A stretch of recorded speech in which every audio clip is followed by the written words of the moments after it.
মাজবাটত ৰাজহুৱা 163 সংখ্যক কবিগুৰু ৰবীন্দ্ৰনাথ ঠাকুৰৰ জন্মজয়ন্তী পালন।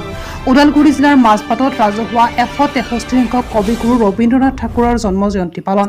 জানিব পৰা মতে মাজবাটৰ বাপুজী প্ৰকল্প প্ৰাংগণত 9 আৰু 10 মে দুদিনীয়া কাৰ্যসূচীৰে ৰবীন্দ্ৰনাথ ঠাকুৰৰ জন্মজয়ন্তী পালন হৈছে বুলি 163 সংখ্যক ৰবীন্দ্ৰ জয়ন্তী উদযাপন সমিতিৰ সভাপতি তথা বিটিআৰৰ পৰিষদ দীপক মৌৰে সাংবাদিকক জানিবলৈ দিয়ে।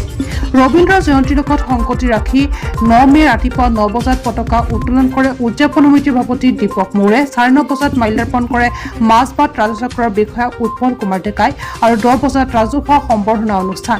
10:30 বজাত কুইজ আৰু চিত্ৰাংকন প্ৰতিযোগিতা আৰু আজিৰ এই কাৰ্যসূচীত উপস্থিত থাকে অসম সাহিত্য সভাৰ ওদালগুৰি জিলাৰ সম্পাদক নিৰ্মল নাথ, মাজবাট সাংবাদিক সন্থাৰ সভাপতি মুনীন্দ্ৰ কলিতা, মাজবাট উচ্চতৰ মাধ্যমিক বিদ্যালয়ৰ অধ্যক্ষ সৰ্বানন্দ দেৱ শৰ্মা, অৱসৰপ্ৰাপ্ত শিক্ষক সুভাষ বিশ্বাস, মাজবাট আঞ্চলিক জাতীয়তাবাদী